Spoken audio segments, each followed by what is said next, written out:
ICC T20 World Cup 2026 India won by 96 runs. Top level performance by Indian players.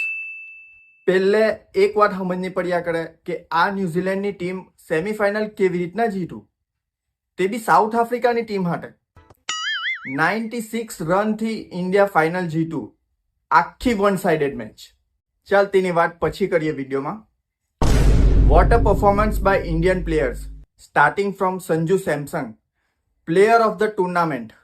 Sanju Samson અડધી tournament રમ્યો બી નહીં, half of the ટુર્નામેન્ટમાં બહાર હતો, પણ જ્યારે પ્લેઇંગ 11માં આવ્યો ત્યારે જબરદસ્ત batting. 97 run against West Indies, 89 run against England ને કાલે ફાઇનલમાં 89 run against New Zealand. Mind blowing performance. Abhishek Sharma આખી ટુર્નામેન્ટમાં ફોર્મમાં નહીં હતો, પણ કાલે ફાઇનલમાં 52 રન્સ ખાલી 21 બોલમાં. પછી બધાથી સરપ્રાઇઝ પ્લેયર ઈશાન કિશન. ઈશાન કિશન 2 વર્ષથી ઇન્ટરનેશનલ ક્રિકેટ નહીં રમ્યો, પણ એનું ડોમેસ્ટિક ક્રિકેટમાં પરફોર્મન્સ જોઈને પ્લેઇંગ 11માં સિલેક્શન થયેલું ને ત્યારથી જ આ પ્લેયર ઓન ફાયર થઈ ગયેલો છે. 54 રન બનાવ્યા ખાલી 25 બોલમાં. શિવમ દુબે રેગ્યુલરલી પરફોર્મ કર્યા કરે. કન્સિસ્ટન્સીનું બીજું નામ શિવમ દુબે. 26 રન બનાવ્યા ખાલી 8 બોલમાં. બોલિંગમાં બી everyone was good.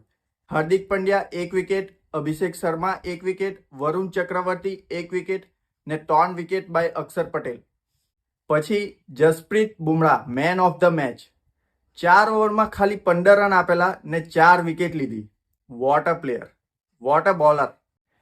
2024નું world cup બી બુમરાહની બોલિંગના લીધે જીતેલા ને 2026નું આ વર્લ્ડ કપ બી બુમરાહની બોલિંગના લીધે જીતા. Next level performance, next level bowling. કયા બેટ્સમેનને કેવી રીતના બોલિંગ કરવાનું તેની અન્ડરસ્ટેન્ડિંગ જસપ્રીત બુમરાહ પાસે છે. નાવ કમિંગ ટુ ન્યુઝીલેન્ડ. તમે અગર સાઉથ આફ્રિકાને જીતવા લેતે ને સેમીફાઇનલ, તો ઇન્ડિયાને કોઈ ટક્કર આપતે ફાઇનલમાં. કેમ કે જ્યારે અમને ખબર પડી કે ન્યુઝીલેન્ડવાળા ફાઇનલમાં છે, તો અમારા હારું ખાલી સેમીફાઇનલ જીતવાની વાર હતી ઇંગ્લેન્ડ હાટે. તે જ અમારા હારું ફાઇનલ જેવી હતી. ને ઉપરથી ન્યુઝીલેન્ડવાળા ટોસ જીતીને ઇન્ડિયાને ફર્સ્ટ બેટિંગ આપેલી. હવે મારી મૂક્યા ને 250 રન, પટી ગયું ને પિક્ચર. હવે વન ડે ઇન્ટરનેશનલમાં મળીએ. Until then India remains the champion of T20 world cup.